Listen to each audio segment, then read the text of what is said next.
안녕하세요. 오만사입니다.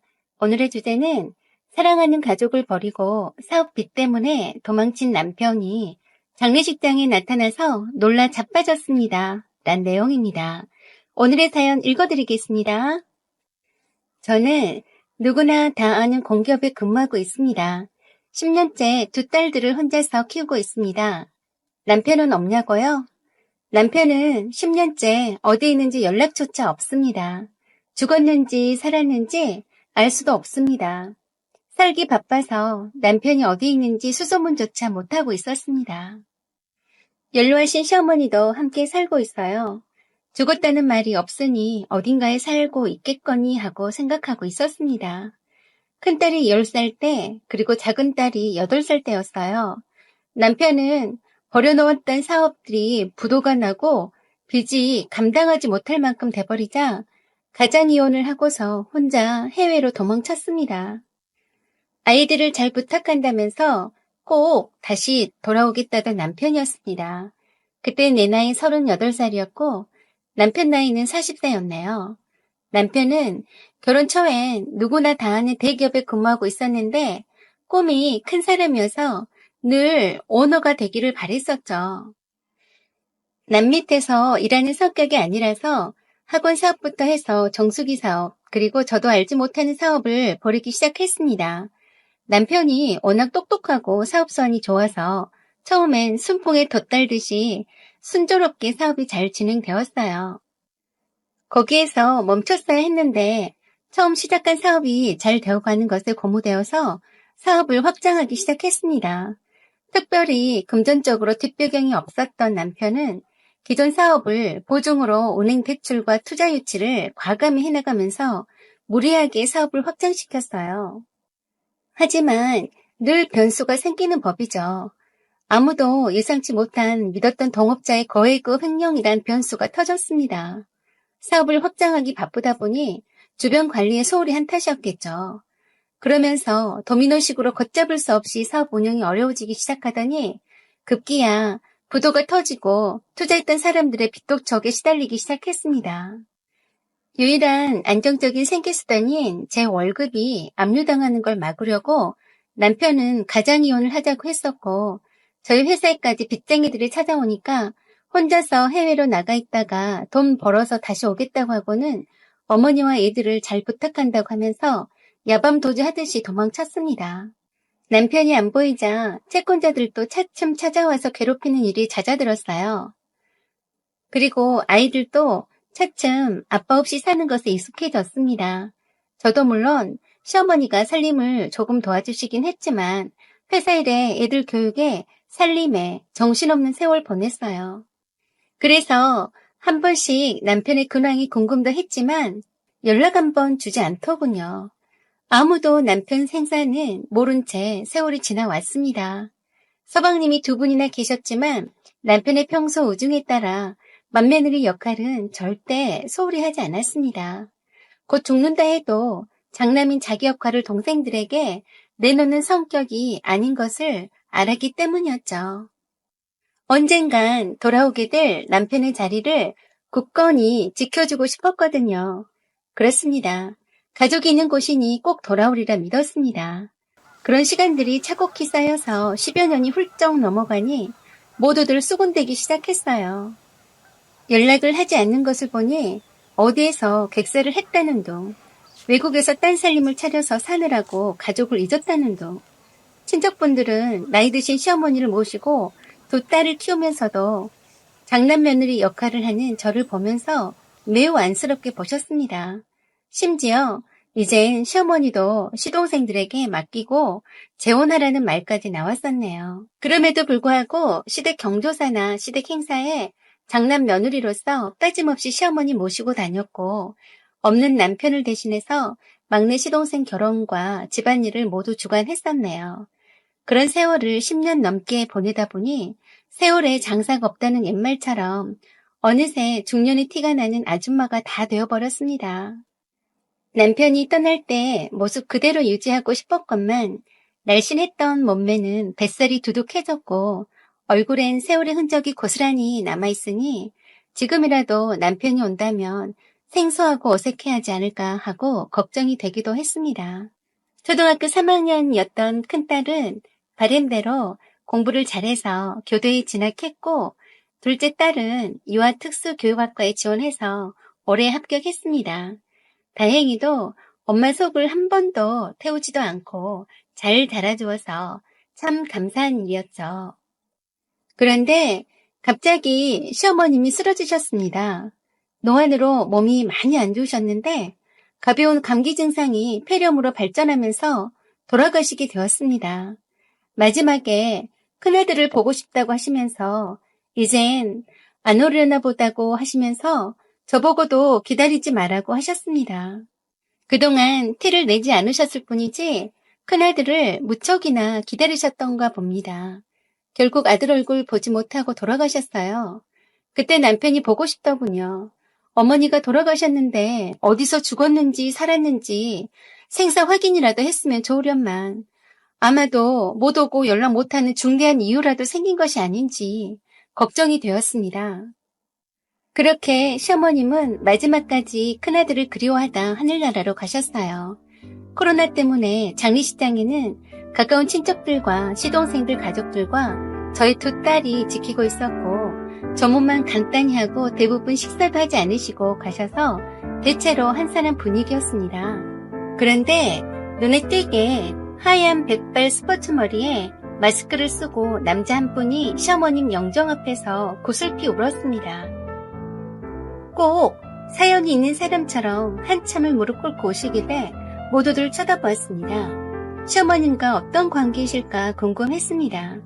그런데 마스크를 벗고 너희들이 고생이 많다고 하면서 상주로 서 있는 시동생들 등을 토닥토닥 두드리는 거였어요.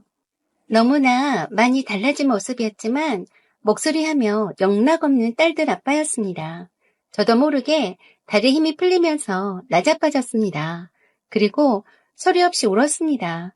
눈물이 샘솟듯이 마구마구 나오는데 주체가 되지 않더군요. 그래도 시어머님 가시는 길에 와주었다니 다행이란 생각을 했습니다. 거기 계신 친척 어른들한테 인사를 드리고 난 후에 그때서야 저를 찾더군요. 모두들 상복에 마스크를 쓰고 있으니 못 알아볼 수밖에요. 눈물이 한가득인 저를 등만 토닥거리며 미안하다 고생했다고만 말했습니다. 다 커버린 딸들도 갑자기 나타난 아빠를 엄청 어색해 했습니다. 남편도 어색해 했고 저도 막상 보니 딱히 무슨 말부터 해야 할지 모르겠더라고요. 친척 어른들이 대신 말씀해 주셨습니다. 그동안 제가 얼마나 고생했는지, 왜 그동안 이렇게 살아있으면서 연락 한 번 안 했는지 시동생들도 폭풍 질문을 던졌습니다. 남편은 여기저기서 속사포처럼 쏟아지는 질문에도 아랑곳하지 않고 장례식 끝나고 나서 얘기하자고만 하고 묵묵부답으로 일관했습니다. 곧바로 상주석에서 빈소를 지켰고 예전의 장남으로 돌아왔습니다. 그렇지만 장례식 내내 저와 한 번도 눈도 마주친 적도 없었고 왠지 모르게 거리감이 느껴져서 가까이 갈 수도 없었습니다. 남편은 예전과 완전 다른 사람으로 변해 있었습니다. 미국에서 10년을 보냈다고 하고 최근에 입국했다고 했어요. 가족들 소식은 후배를 통해서 간간히 듣고 있었고 어머니가 위독하시다는 연락을 받고 만사 제껴두고 왔는데 한 발 늦어서 임종을 못 지켰으니 불효했다며 자책했어요.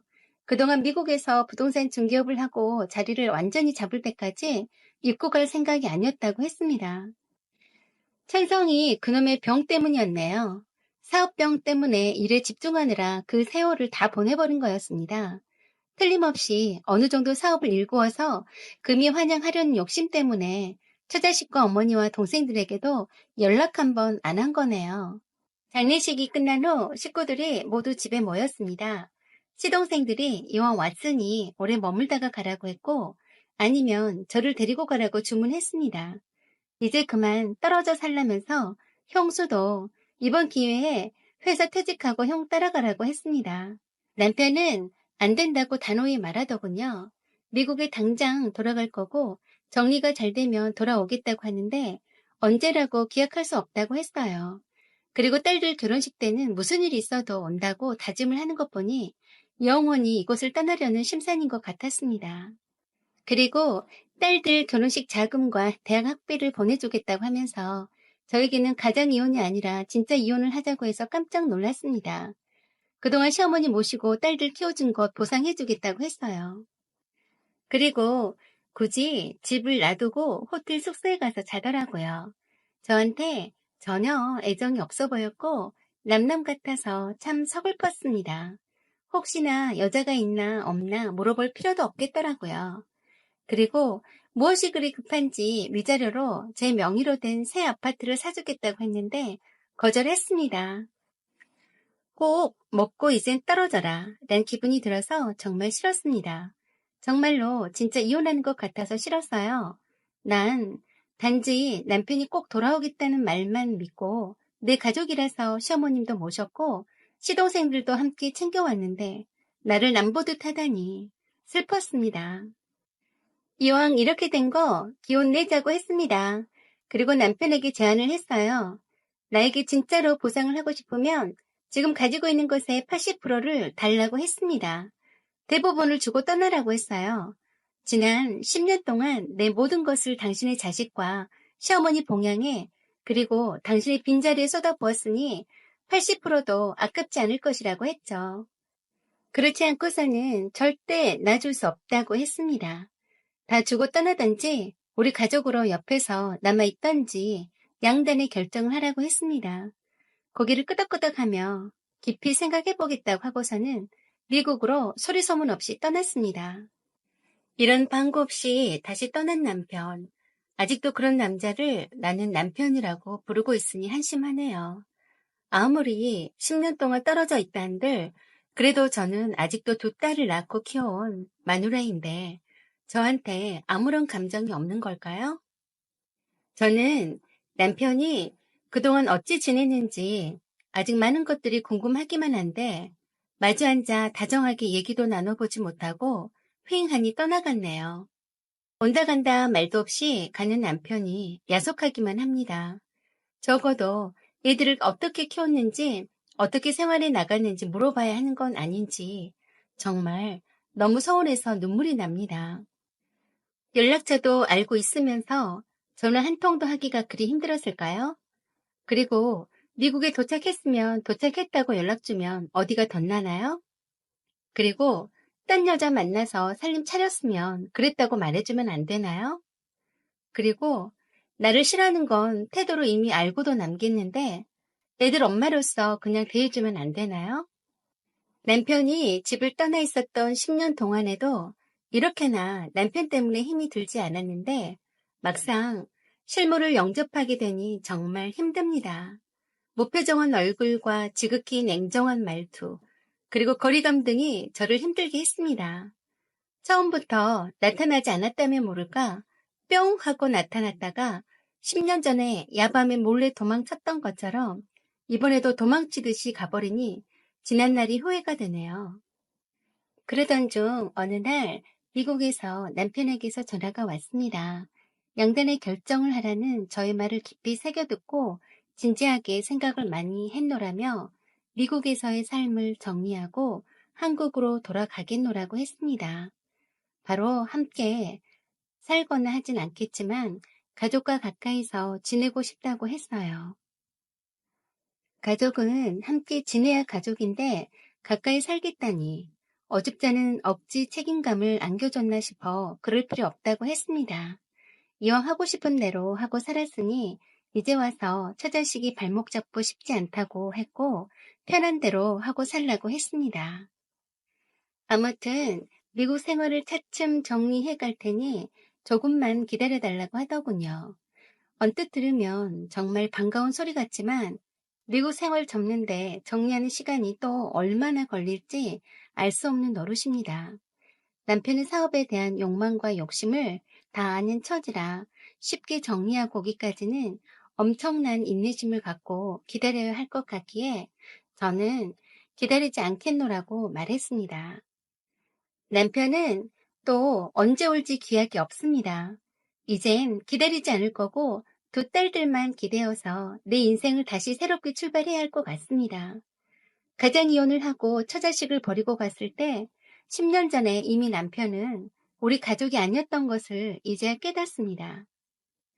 여러분들, 저의 새로운 출발을 응원해주세요. 사연은 여기까지입니다.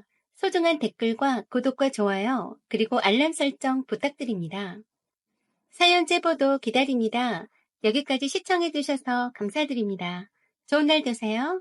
안녕하세요. 들꽃야담입니다. 순수한 청년 수만의 이야기를 지금 시작합니다. 옛날 경상도 안동의 한적한 시골 마을에 수만이라는 총각이 살고 있었어요. 수만은 어릴 적 부모님을 잃고 의지할 친척 한 명 없이 홀로 세상을 살아가야 했답니다. 그러다 보니 가진 것 없이 떠돌며 하루하루를 버티는 삶을 살게 되었지요. 30살이 되던 어느 해 문득 마음 한구석이 허전한 것을 느끼기 시작했답니다. 나도 장가를 가고 싶은데 이렇게 가난하니 누가 나한테 시집 올 사람이 있겠나? 하지만 혼인하고 싶다는 마음이 간절해진 만큼 그는 마을 처녀들을 한 명씩 떠올려 보았답니다. 복실이는 나이가 너무 어려서 내겐 관심도 없겠지. 게다가 그 아버지가 딸 자랑이 어찌나 심한지 내가 사위가 된다고 하면 몽둥이 들고 쫓아오겠지. 춘심이는 너무 이쁘니 나같이 가난뱅이는 쳐다도 보지 않을 테고, 더구나 춘심이 어머니가 너무 무서워 말도 못 붙일 테고. 아이고, 저기 옆마을의 갑순이는 부지런하기론 소문이 났지만 99마리 소를 가진 부잣집 아들이 아니면 꿈도 꾸지 말라고 소문이 나 있으니 나 같은 가난뱅이는 꿈도 못 꿀 것이고. 수많은 마을 처녀들을 하나하나 떠올려 보며 한숨을 내쉬었어요. 그러다 문득 떠오른 사람이 있었으니 바로 과부댁순이었답니다. 과부댁순이라면 한 번쯤 말이라도 해보면 어떨지 생각을 해보았지요. 나이도 비슷하고 일찍 청산과부가 되었으니 혼자서 살아가는데 외로울 거야. 그러니 내 마음을 누구보다 잘 알 수 있을 거야. 일단 한번 만나서 말이라도 해봐야겠네.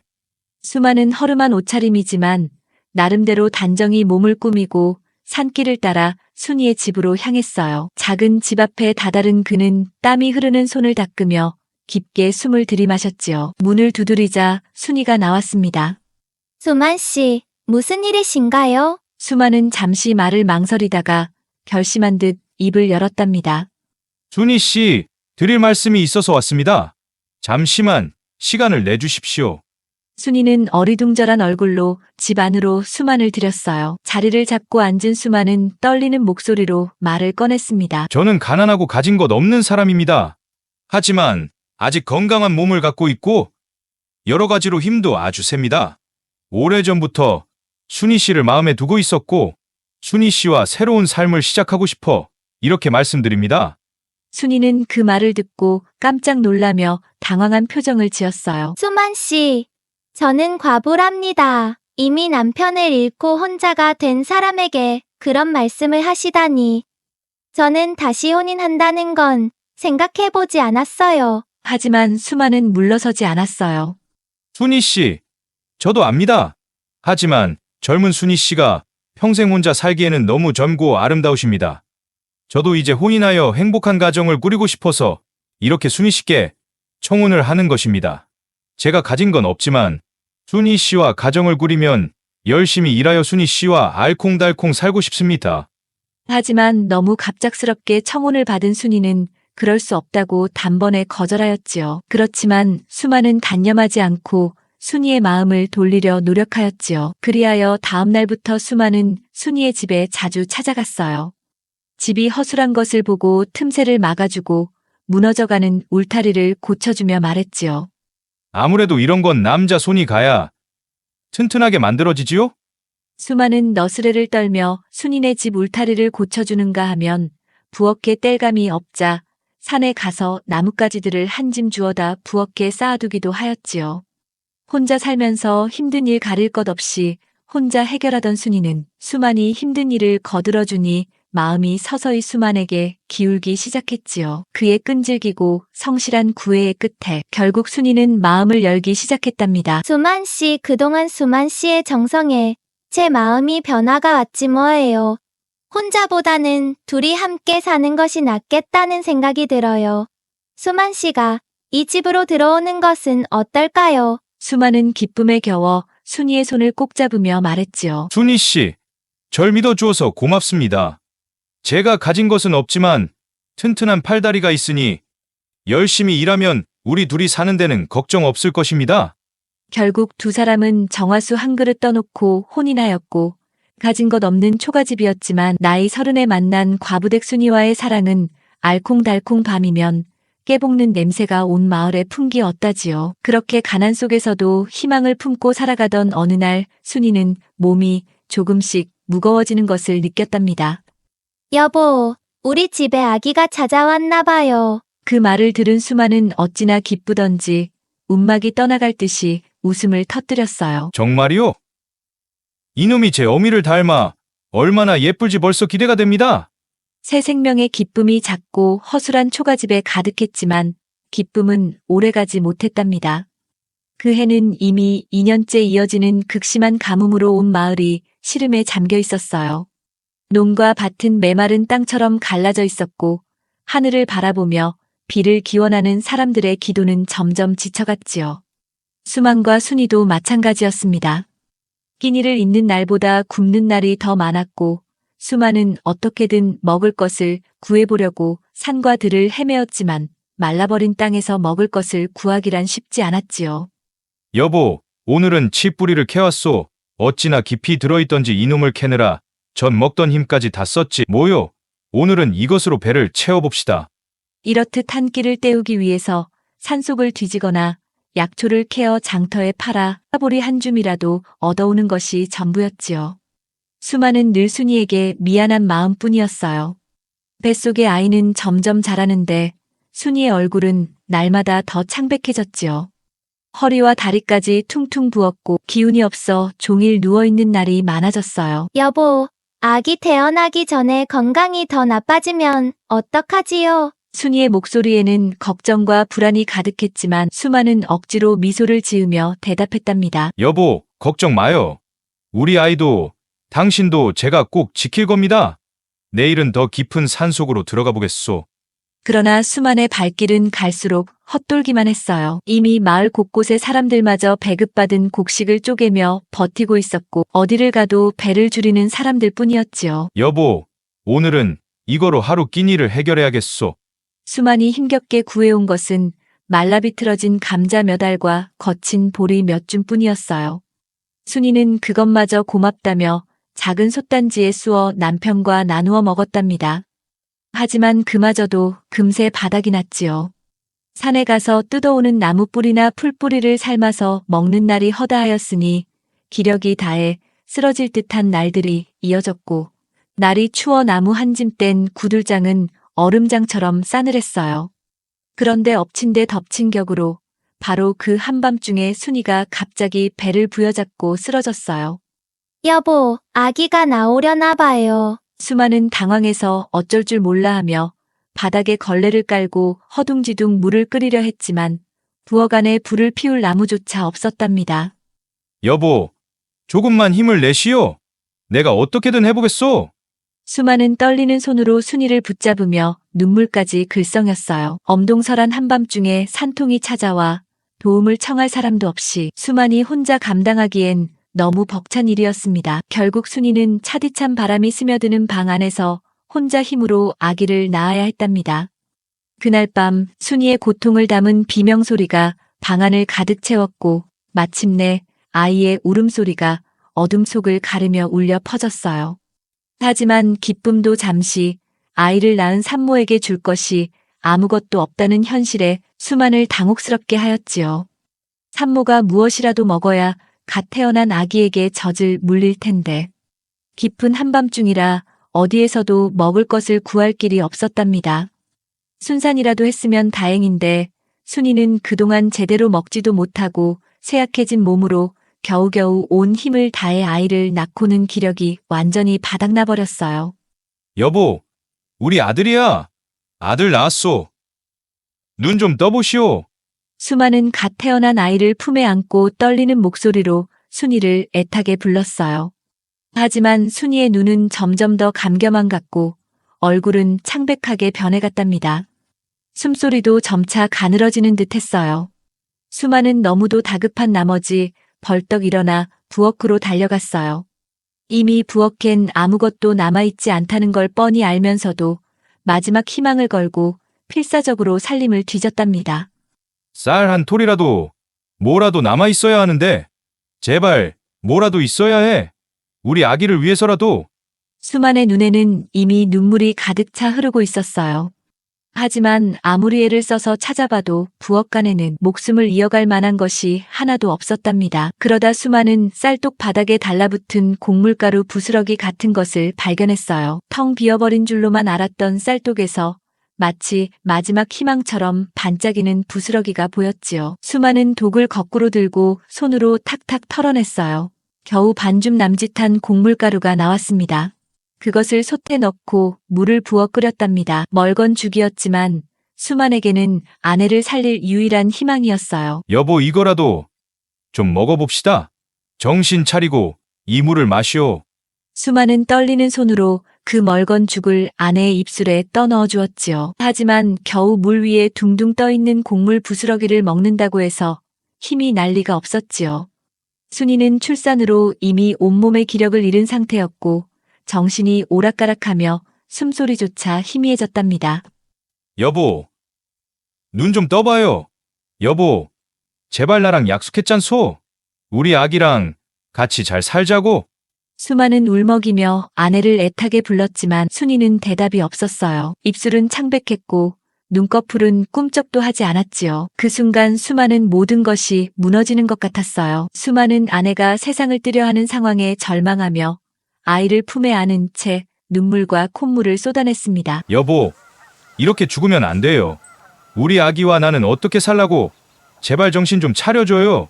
그의 울음소리는 움막 안을 가득 채웠고 갓 태어난 아이의 울음소리와 뒤섞여 더욱 애처롭게 들렸답니다. 수만은 너무도 한스러워 정신이 나가버렸고 며칠 동안 굶주린 탓에 육체적인 기력마저 다해버렸어요. 머리는 엉클어져 땀과 먼지로 뒤엉켰고 얼굴은 굶주림에 누렇게 뜬 데다 눈물과 콧물이 뒤범벅되어 해골 같은 몰골이 되었답니다.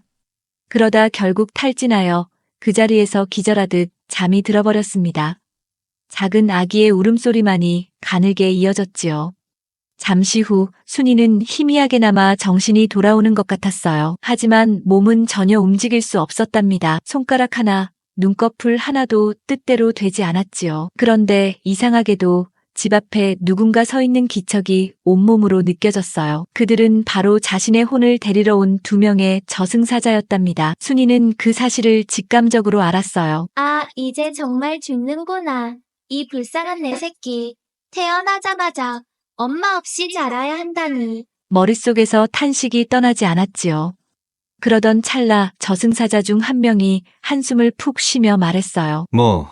혼을 데리러 왔으니 일이나 해야지. 그는 대담한 태도로 집 안으로 들어섰답니다. 그런데 방문을 열고 방 안으로 들어오던 저승사자는 갑자기 발걸음을 멈추더니 경악한 얼굴로 뒷걸음질을 치는 게 아니겠어요? 으악! 아! 뭐야? 저게 뭐야? 저승사자는 기겁하며 방문 밖으로 튀어나왔어요. 바깥에 있던 저승사자가 이상하다는 듯 물었지요. 왜 그러는가? 뭐 몹쓸 것이라도 보았는가? 방으로 들어가려던 저승사자는 얼굴이 잔뜩 하얘져서 헛소리를 늘어놓았답니다.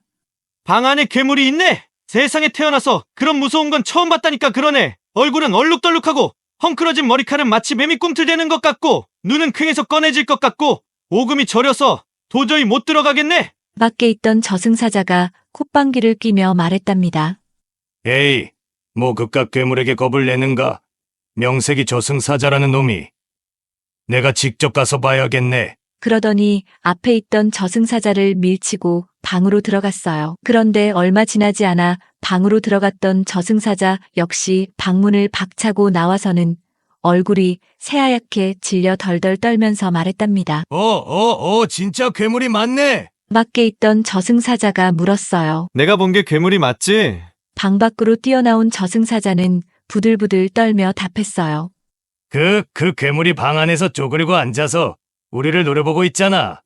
움직이는 것도 무섭고 도저히 혼을 데리러 못 들어가겠다니까. 사실 그 괴물이라는 것은 탈진한 채 바닥에 쪼그리고 앉아 잠이 든 수만의 몰골이었답니다. 며칠을 굶어 누렇게 뜬 얼굴에 엉망진창이 된 머리카락, 눈물과 콧물이 뒤범벅된 모습이 저승사자들의 눈에는 차마 설명할 수 없는 괴물처럼 보였던 것이지요. 저승사자들은 결국 서로를 바라보며 한숨을 푹 쉬었답니다. 어휴, 오늘은 이 집은 포기해야겠다. 괴물 때문에 혼을 데리러 갈 수가 없는데 어쩌겠나. 다음 기회에 오자고. 방 안에서 꼼짝 못하던 순이는 희미하게 그들의 대화를 듣고 있었다는 걸 깨달았답니다. 저승사자도 겁먹게 할 정도로 내 남편이 저렇게 저절했단 말인가. 아이고, 이 사람. 순이는 애잔한 마음에 힘겹게 웃음을 지었답니다. 그리하여 순이는 기적적으로 살아날 수 있었지요. 하지만 저승사자들이 그냥 돌아갈 리가 없었답니다. 집 앞에서 두 저승사자가 나지막한 목소리로 이야기를 나누었어요. 이봐, 명색이 아무리 괴물이 무서워도 그냥 빈손으로 갈 순 없잖아. 나도 알아. 근데 저놈은 도저히 가까이 갈 수가 없다니까. 그럼 누구를 데려갈 건가? 잠시 고민하던 저승사자가 말했어요. 아랫마을 김진사 댁 며느리는 어차피 한 달 후에 죽을 운명이잖아. 오늘 유복자를 낳았다지. 그 며느리를 데려가는 게 어때? 다른 저승사자가 고개를 끄덕이며 말했답니다. 그럼 그러세. 여기서 물러가도록 하지. 그렇게 저승사자들은 어둠 속으로 사라졌고 순이는 그들의 대화를 모두 들었답니다. 그 순간 몸이 서서히 움직여지고 정신이 또렷해지는 걸 느꼈지요. 내 남편, 그 끔찍한 몰골 덕분에 내가 살아났구나. 하지만 순이는 자신이 살아난 대가로 죄 없는 젊은 과부가 갓난아이만 남기고 죽는다는 사실에 마음이 편치 않았어요. 날이 밝고 수만이 이웃집에 곡식을 얻으러 가서 끓여준 죽을 먹고 기운을 조금 차린 순이가 말했어요.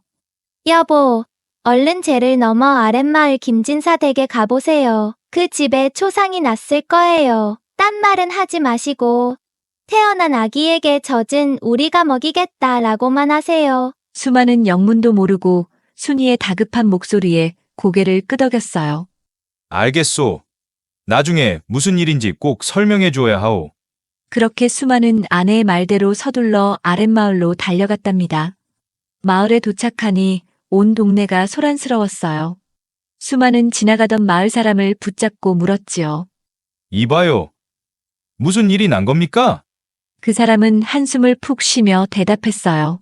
김진사 댁과부 며느리가 어젯밤 유복자를 낳고 죽었어요. 조상을 치르느라 온 마을이 어수선하지 뭡니까? 김진사의 집으로 들어가 보니 과연 아내의 말대로 김진사의 집은 장례를 치르느라 그야말로 난리법석이었답니다. 대청마루에는 망연자실 앉아있는 김진사가 머리를 감싸쥐고 한숨을 내쉬고 있었고 집안 곳곳에서는 장례를 준비하느라 분주하게 움직이고 있었어요. 김진사는 말 그대로 하늘이 무너지는 듯한 충격을 받았지요. 외아들이 사고로 세상을 떠나고 홀로 남은 과부 며느리가 갓난아이를 낳다가 죽어버렸으니 그 슬픔이 이루 말할 수 없었답니다. 하지만 슬퍼할 겨를조차 없었어요. 갓 태어난 유복자는 배가 고파 울고 또 울며 축 늘어지고 있었지요. 손자가 굶어 죽기라도 하면 정말 줄초상이 날 판이었어요.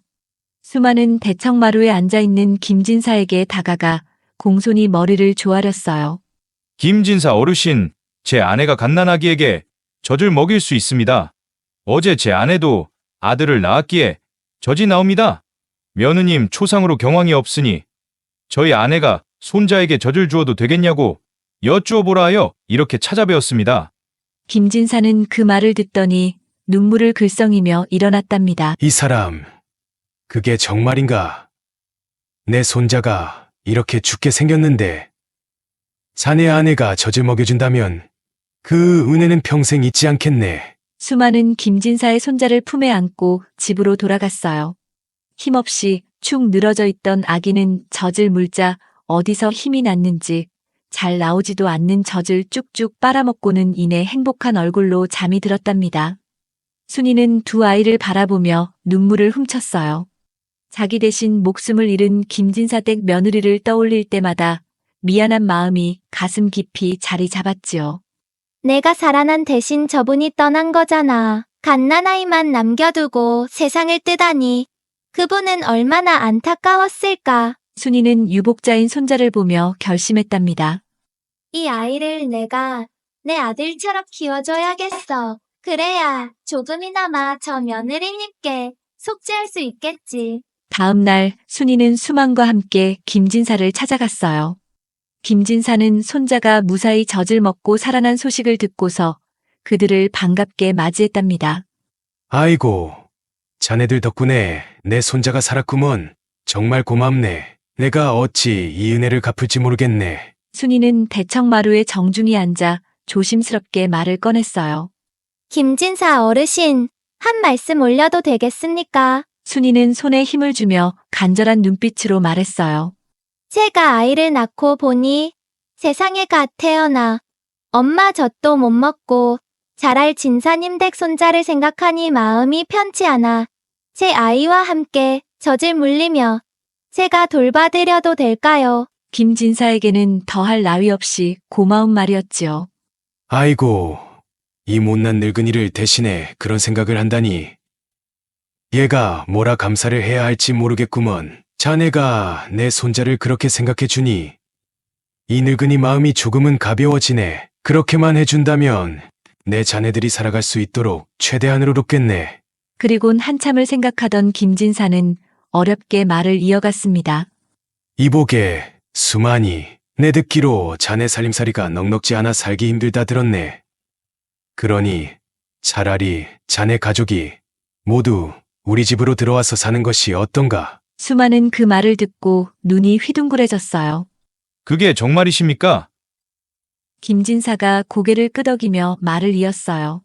내가 넉넉히 세경을 쳐줄 테니 자네는 우리 집에서 머슴으로 일하고 자네 아내는 내 손자의 유모가 되어주게. 우리 손자는 자네 아내 덕에 살아났으니 우리 가족으로 받아들이는 것이 마땅하지 않겠나. 그날부터 수만과 아내는 김진사의 집에서 살게 되었답니다. 순이는 유모가 되어 손자와 자신의 아들을 지극정성으로 돌봤어요. 두 아이를 품에 안고 젖을 물리는 아내의 모습을 본 수만은 흐뭇해하며 말하였지요. 여보, 당신이 없었다면 우리도 이 아이들도 살 수 없었을 거요. 참으로 고맙소. 순이는 부드럽게 미소 지으며 대답했어요.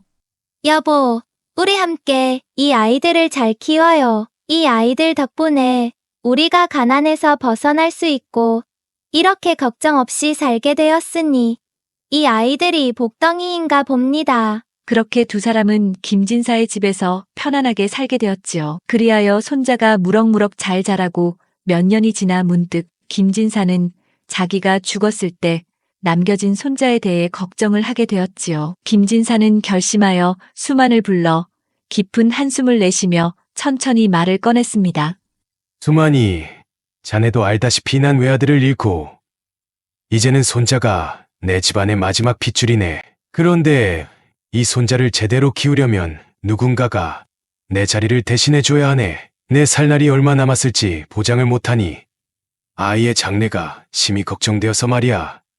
그래서 말인데 자네가 내 양자가 되어 이 집안을 책임져 줄 수 있겠나? 그 말에 수만은 깜짝 놀라며 자리에서 벌떡 일어났어요. 어르신, 그게 무슨 말씀이십니까? 저 같은 사람이 어르신의 양자가 되다니요?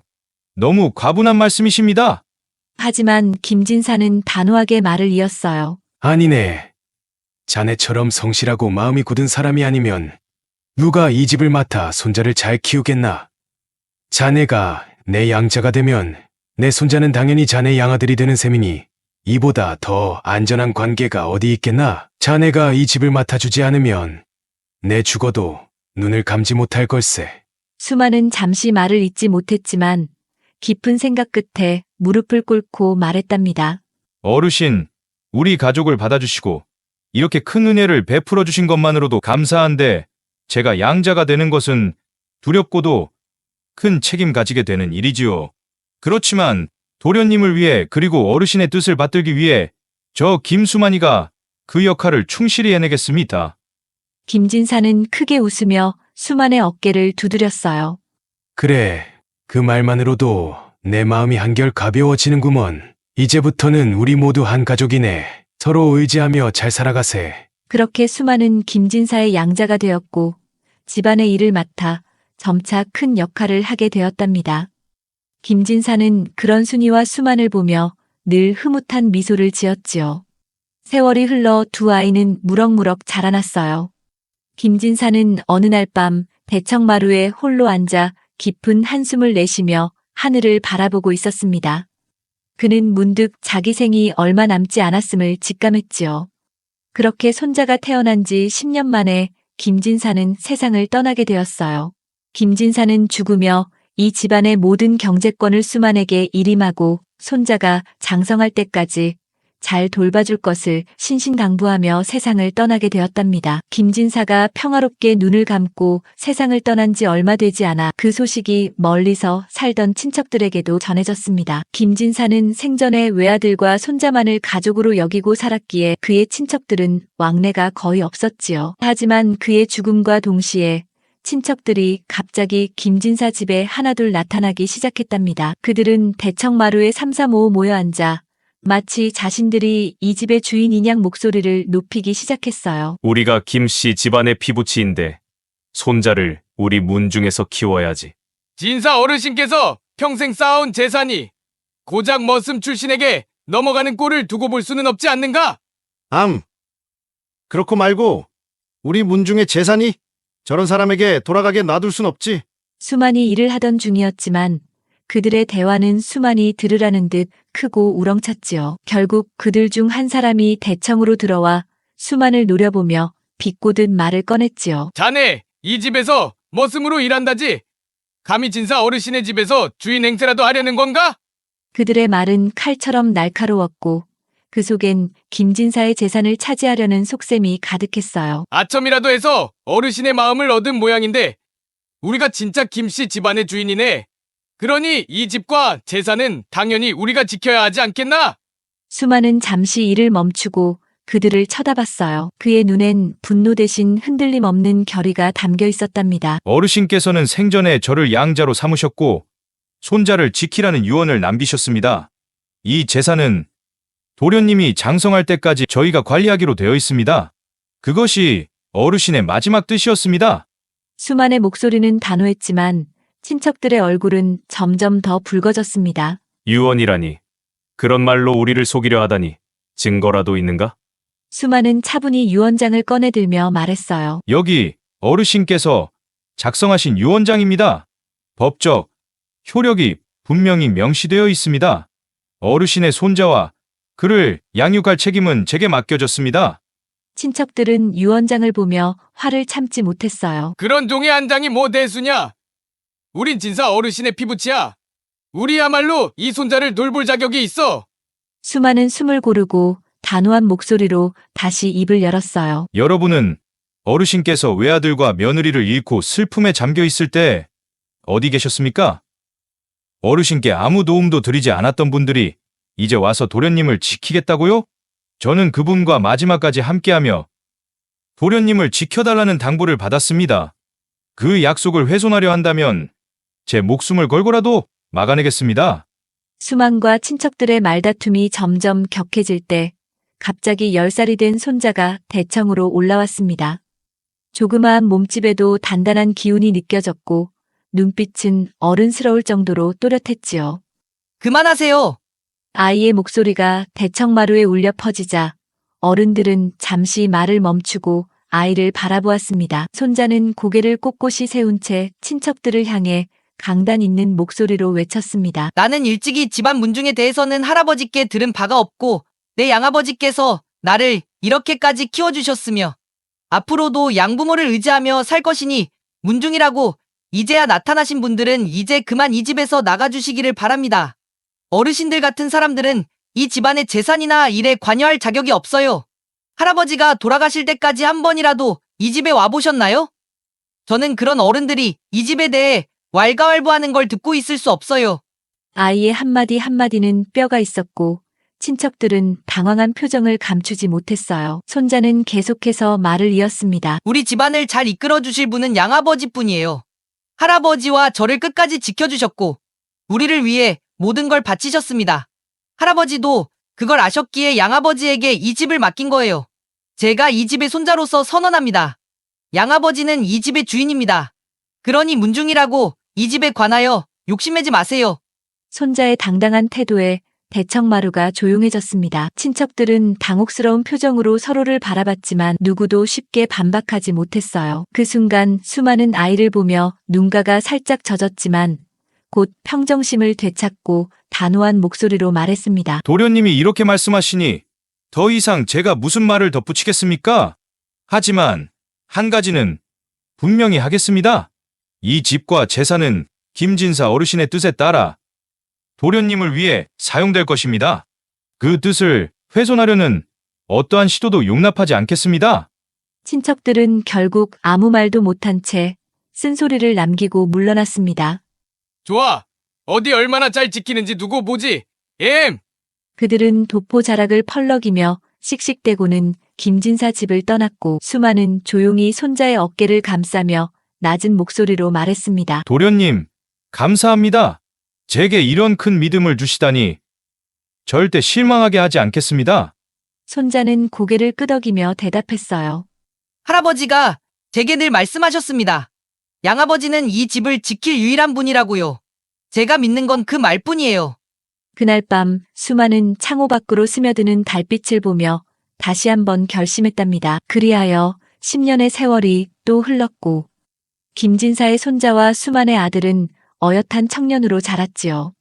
두 사람은 형제처럼 함께 공부하며 학문에 매진하여 드디어 나란히 과거 시험을 보러 한양으로 떠나게 되었지요.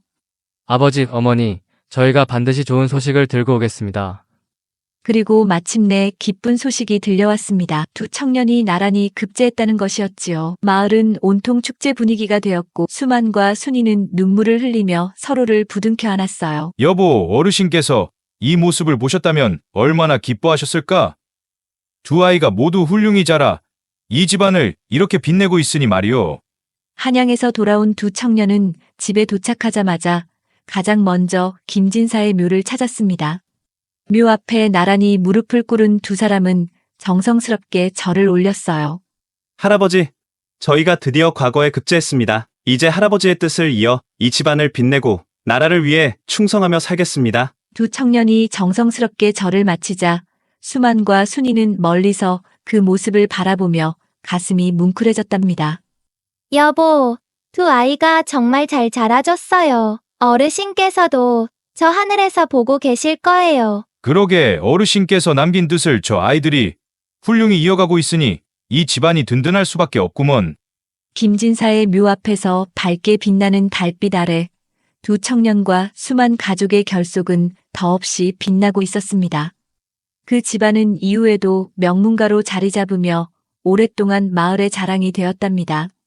이 이야기는 사랑과 책임, 그리고 헌신이 가족을 지키는 힘임을 보여줍니다. 혈연을 넘어선 진심 어린 정성과 희생은 결국 모든 어려움을 극복하고 큰 결실을 보게 합니다.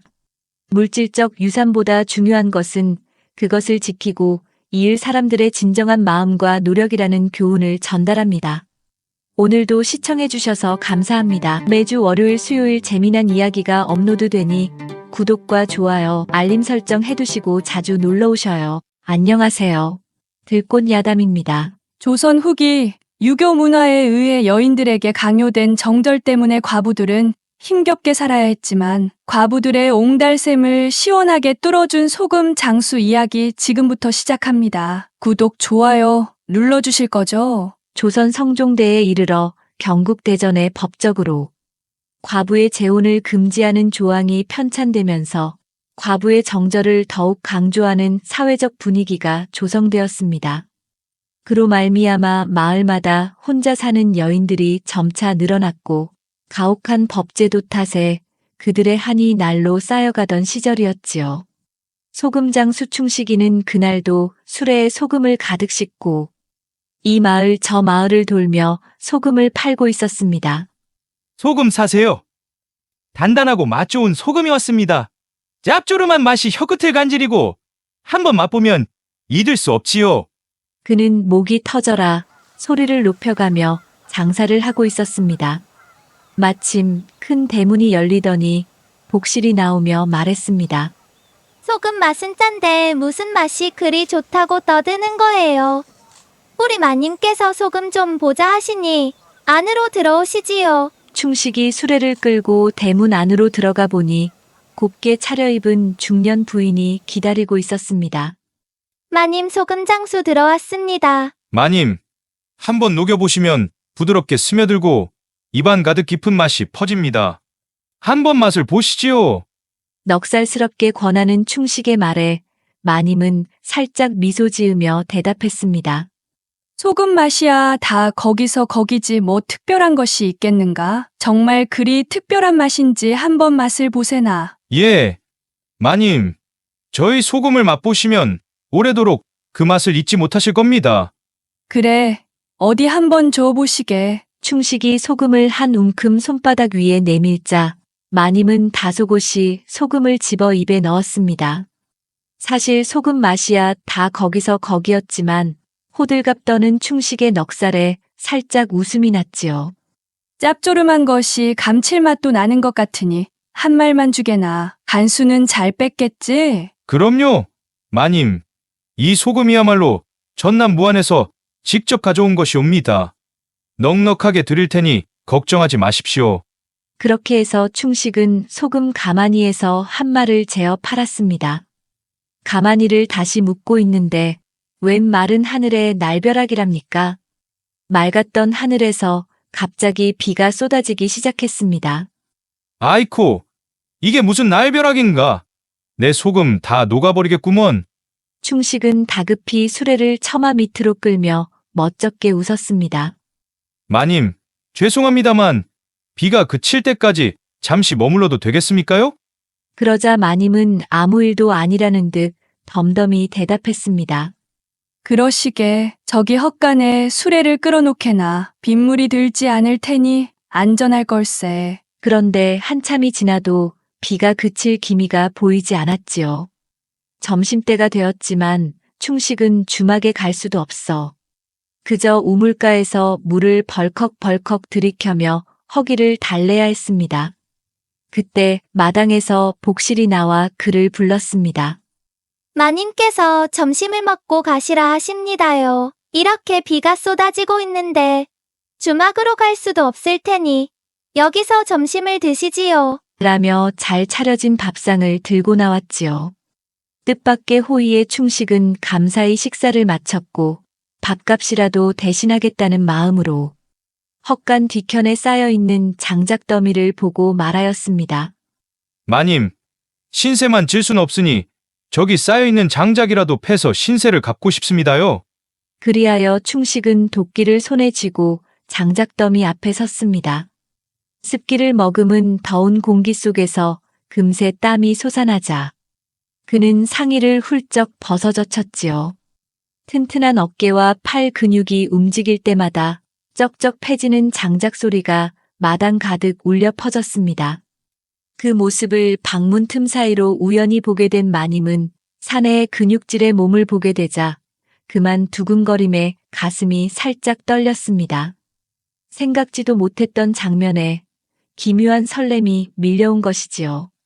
왜 이런 느낌이 드는 걸까? 마님은 자신도 낯선 감정에 당황하며 볼이 붉어지는 것을 애써 감추려 고개를 돌렸습니다. 서방님이 돌아가신 지도 벌써 5년이 지났으니 내가 여인으로 살아온 시간이 너무 오래되었구나. 라는 생각에 마님은 외로움이 밀려들며 왠지 모를 떨림으로 가슴이 설렜답니다. 그런데 이게 웬일이랍니까? 비는 종일토록 그칠 기미가 없었지요. 하늘은 어둑어둑해지고 어느덧 저녁 무렵이 되었답니다. 여보시오 소금 장수 양반, 저녁도 드셔야겠네요. 복실이 부엌에서 밥상을 차려 나르며 너스레를 떨었습니다. 아이고, 이거 또 신세를 지게 되었군요. 충식은 멋쩍게 뒷머리를 극적였어요. 뭘 그런 걸 가지고 그러셔요? 아까 배준 장작만 해도 내일까지 밥을 먹어도 되겠구먼요. 어차피 식구도 단촐해서 밥도 늘 남아요. 그런데 복실은 밥상을 내려놓다가 코를 킁킁거리며 문득 혼잣말처럼 중얼거렸어요. 에이고, 오랜만에 남정네가 있으니 땀 냄새가 촉촉하게 퍼지는 것이 빈집에 불 지핀 것 같기도 하고. 그 말에 충식은 수저를 들다가 멈칫했답니다. 과부집이었구먼. 그제야 충식은 낮부터 집안을 살펴보면서도 미처 눈치채지 못했던 사실을 깨달았어요. 기와집이 번듯한데도 남정네의 그림자는 없고 집안 곳곳이 군더더기 없이 깔끔했지요. 가끔 마님이 홀로 앉아 창밖을 바라보는 모습이 왠지 쓸쓸해 보이더니 이제야 이유를 알 것 같았습니다. 충식은 조심스럽게 물었어요. 그런데 마님은 언제부터 혼자 사셨소? 복실은 그 말에 손을 휘휘 내저으며 대수롭지 않다는 듯 말하였어요. 어휴, 그런 걸 뭐 하러 물으셔요. 그런 거 말했다가는 마님께 야단 맞아요. 마님 성격이 대나무처럼 곧고 단단하셔서. 그러면서 슬쩍 충식을 힐끗 바라보더니 장난스럽게 웃으며 덧붙였어요. 근데 소금장수 양반, 오늘은 비도 이렇게 내리는데 어디 가서 주무실 거예요? 충식은 그 말을 듣고 선뜻 대답하지 못했지요. 주막에 가려면 비를 쫄딱 맞아야 하고 또 오늘 하루 너무 많은 신세를 졌다는 게 마음에 걸렸지요. 그러자 복실은 싱긋 웃으며 한마디 던졌습니다. 마님께 말씀드리면 방 하나 내어주실지도 몰라요. 결국 충식은 마님께 예의를 갖추어 하룻밤 묵어가도 되겠냐고 조심스레 청했지요. 그러자 마님은 빗소리를 한참 듣고 나서야 천천히 대답했습니다. 비도 이렇게 오는데 소금 수레를 끌고 움직이는 건 아무래도 무리가 될 터이니 하룻밤 묵어가시게나 마당 한쪽에 빈 방이 있으니 그곳에서 편히 주무시게. 그리하여 충식은 마님 댁에서 밤을 맞았죠. 따뜻한 이부자리에 몸을 뉘니 피곤이 밀려와 금방이라도 잠들 듯 했으나 왠지 모르게 쉽게 잠이 들지 않았다지요. 밖에서는 여전히 빗소리가 촉촉하게 들려왔고 어디선가 풀벌레 소리도 섞여 귀를 간지렸고 간간히 바람이 지붕을 스치며 지나갔습니다. 그때였지요. 끼익! 문이 조용히 열리는 소리가 들렸어요. 충식은 순간적으로 숨을 죽였죠. 어둠 속에서 인기척이 느껴졌고 바람이 아니라 사람의 발소리였답니다. 그가 놀라 몸을 조금 일으키려는 순간 쉿! 가만 계셔요. 나직한 속삭임과 함께 복실이 살금살금 다가와 충식의 옆에 살포시 눕는 것이 아니겠어요. 충식은 순간적으로 심장이 덜컥 내려앉았습니다. 아니, 이보시오. 뭐 하는 것이오? 충식이 당황해 속삭이듯 말하자 복실은 가늘게 웃으며 중얼거렸습니다. 아이고, 어르신, 그렇게 놀라긴 이르답니다.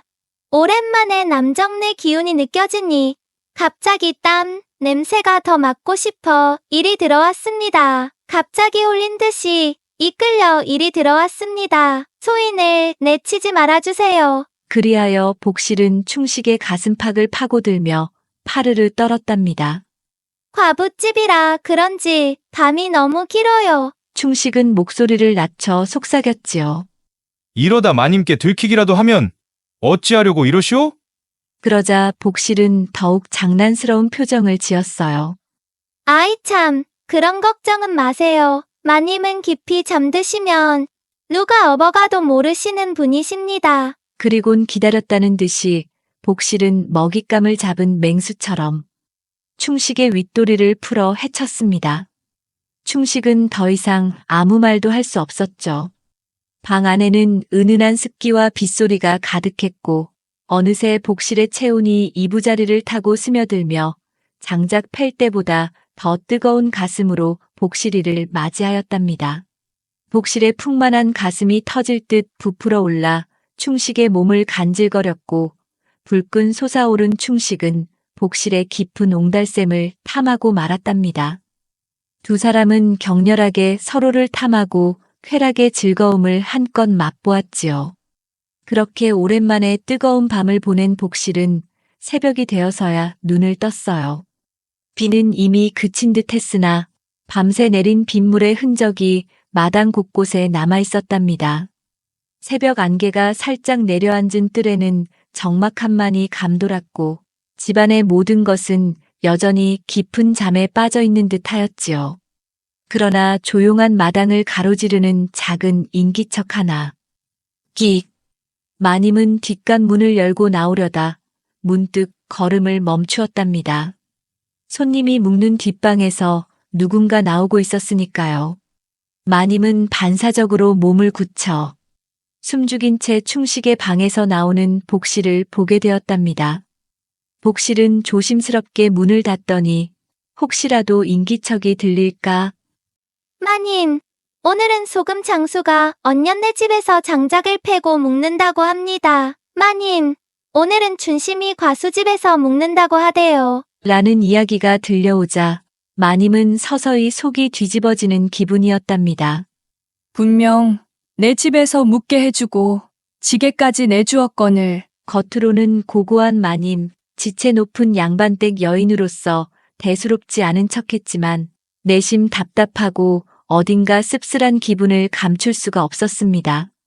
마님은 뜰을 거닐며 아니, 장작이 그렇게 패고 싶으면 우리 집 장작도 남아있는데 왜 여기선 더 안 패는 것이야? 라며 투덜거리는 자신을 발견하고는 깜짝 놀라기도 하였지요.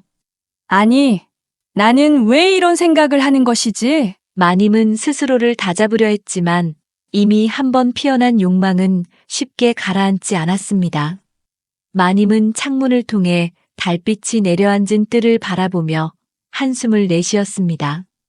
그때 어딘가에서 충식의 인기척이 들려왔지요.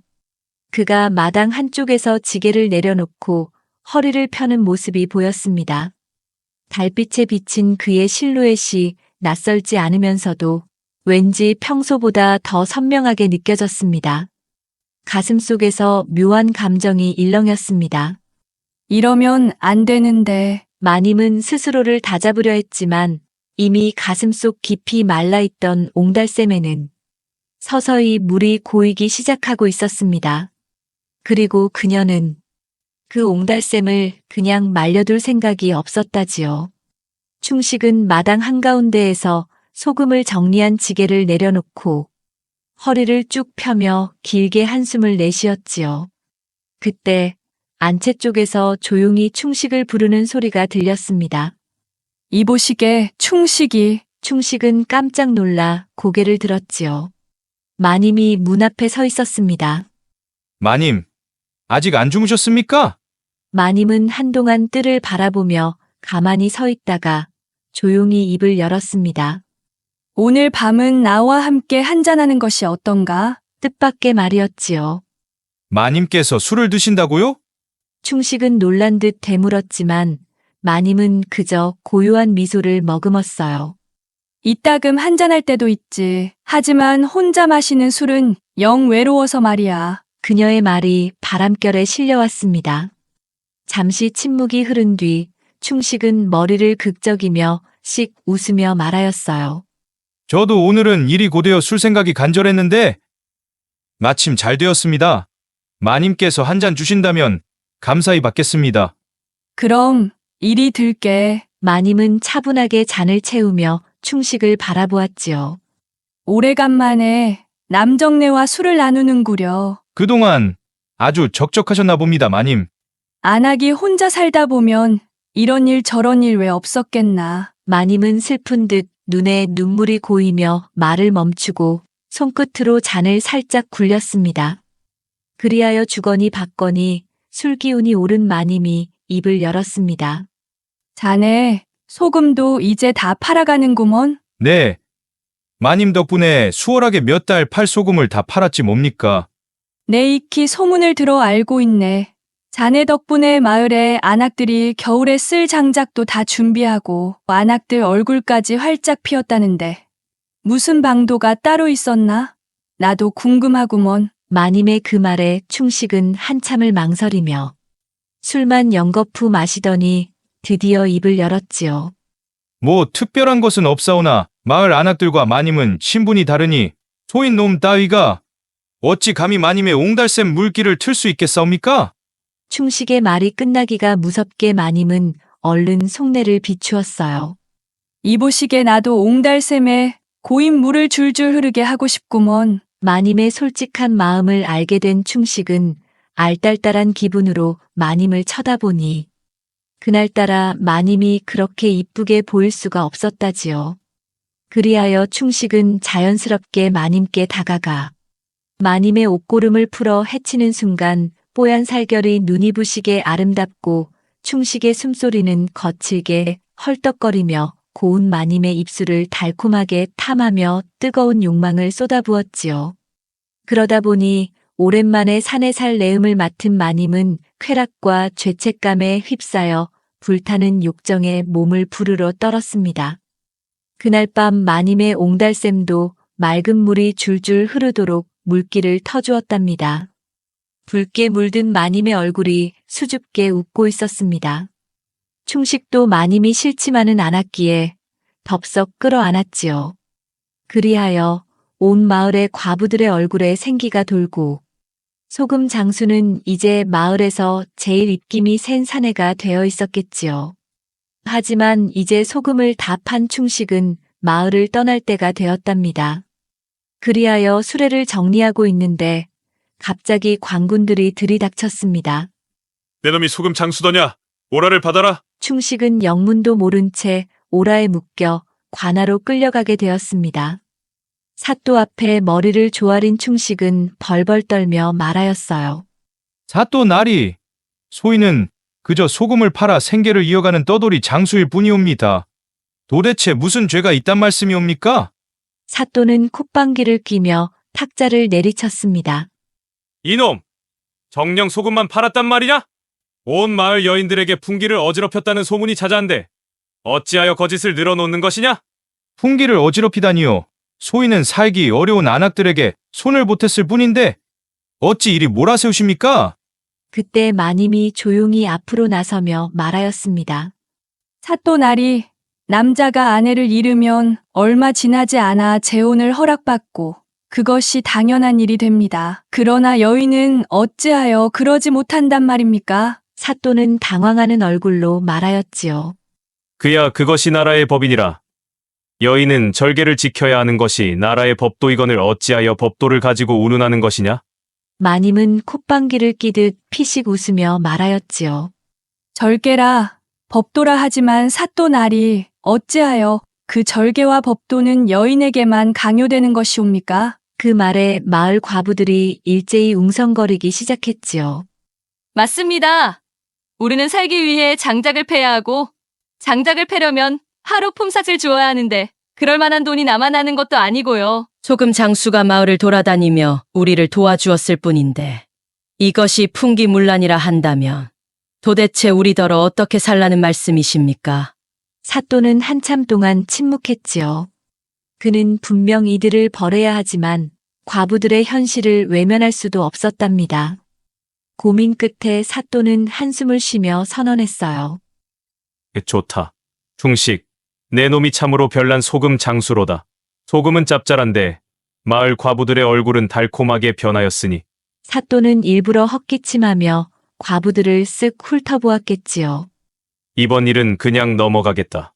하지만 앞으로 소금을 팔고 장작을 팰 때는 관가에 보고하도록 하라. 허나 과부들의 웃음이 넘치는 것은 좋은 일이니라. 이것이 다 백성들의 삶을 위함이 아니겠는가? 과부들은 안도의 한숨을 쉬며 고개를 숙였고 충식은 허리를 굽혀 절을 올렸습니다. 그러자 사또는 마지막으로 한마디 덧붙였습니다. 하지만 말이다, 충식아. 예, 사도 나리. 사또는 실눈을 뜨며 능청스럽게 말했지요. 우리 집 장작은 안 패도 된다. 소금이나 한 가마니 갖고 오너라. 사또 나리, 다음엔 소금 대신 삼배와 무명을 갖고 올 것입니다요. 그 말에 모두가 웃음을 터뜨렸고 충식은 머쓱하게 웃으며 뒤통수를 극적였습니다. 그렇게 충식은 사또의 판결 아래 공식적인 장사꾼 겸 과부집에 장작 패주는 사람이 되었고 마을의 과부들은 여전히 그를 기다렸다는 들꽃 야담의 이야기였습니다.